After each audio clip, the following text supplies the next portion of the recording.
Las bases del periodismo en nuestro país se remontan a la época colonial en el siglo XVI, cuando circularon por las calles de la capital de la Nueva España los famosos pregoneros, que a pulmón abierto gritaban en plazas públicas o de sitios de gran concurrencia como los mercados las noticias de actualidad.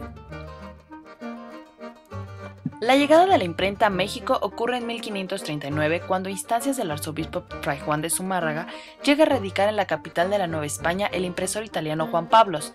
De manera paulatina se fueron instalando más talleres de impresión, con lo que inicia la circulación de las hojas volante. La primera de ellas que se imprime en nuestro país es el Mercurio Volante, editado en 1693. En enero de 1722, el clérigo católico y doctor Juan Ignacio de Castorena y Orsúa funda la Gaceta de México y Noticias de Nueva España, considerado como el primer periódico de México donde publica formaciones religiosas, oficiales, comerciales, sociales, mineras y marítimas. El inicio del periodismo político en México se da con la aparición del Despertador Americano, fundado por el cura Miguel Hidalgo en Guadalajara el 20 de diciembre de 1810 bajo la dirección de Francisco Severo Maldonado. A partir del Despertador Americano de Hidalgo, fue notorio que los periódicos servían como bandera de lucha ideológica hacia el México independiente. Hubo ejemplos muy admirables de hombres cabales que utilizaron como tribuna de lucha política los periódicos como José Joaquín Fernández de Lizardi en El Pensador Americano de 1812, El Sud de José María Morelos, El Correo Americano del Sur a cargo de José Manuel Herrera y El Aristarco Universal de Lorenzo de Zavala.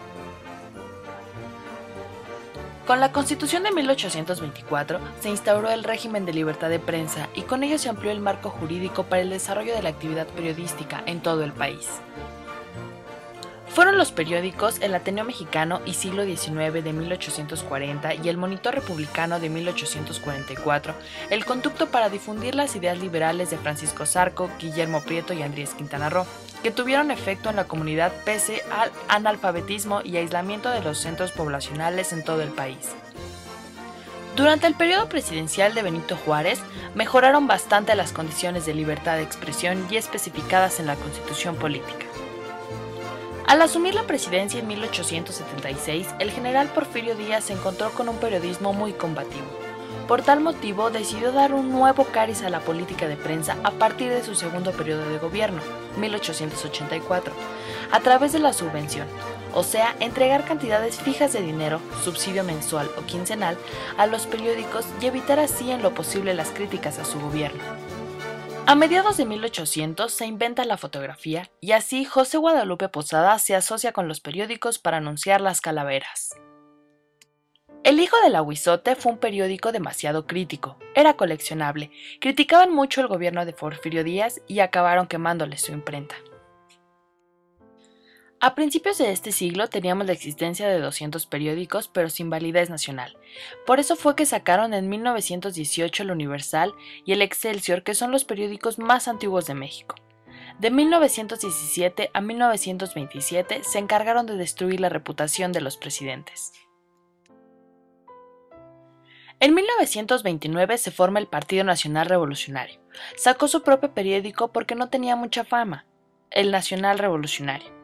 El Excelsior y el Universal después se unen para sacar del mercado a este mismo periódico.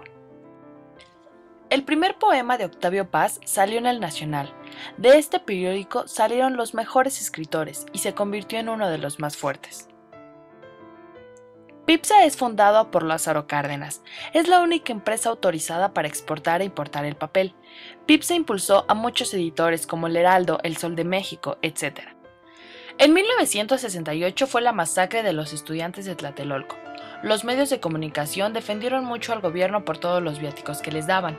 Entre 1968 y 1976, al periódico Excelsior entran personas que eran familiares de los estudiantes del 68 y que empezaron a hacer periodismo de verdad, sin aplaudirle al gobierno que nos gobernaba en ese momento. Excelsior se convirtió en uno de los 10 periódicos más famosos a nivel mundial. En 1973 mandó un reportero a Chile y le tocó el golpe de estado porque dijeron que Allende se suicidó. Él vio el suicidio. Luis Echeverría mete a mucha gente para derrotar al Excelsior porque era tanto el poder que contenía este periódico que ya se consideraba un peligro para el gobierno. En 1993 se termina el monopolio de Pipsa. La Jornada es uno de los principales periódicos mexicanos de circulación nacional. Publicado diariamente en la Ciudad de México desde 1984, tiene un formato tabloide y está basado en los hechos de la Ciudad de México. Ocupa el cuarto puesto nacional en tiraje y el tercero en el Distrito Federal. Su director actual es Carmen Lira Sade. La Jornada tuvo su origen en un grupo de periodistas que por limitaciones a la libertad de prensa dejaron el proyecto del diario 1+1 y quienes a su vez habían abandonado masivamente el diario Excelsior luego del boicot del gobierno de Luis Echeverría. El diario tiene una historia de galardones por libertad de expresión y periodismo independiente. El diario Reforma se creó en 1993. En 1994, el periódico enfrentó el boicot de la Unión de Voceadores del Distrito Federal. Desde entonces nació una red de microempresarios y empresas independientes que hasta hoy los siguen distribuyendo.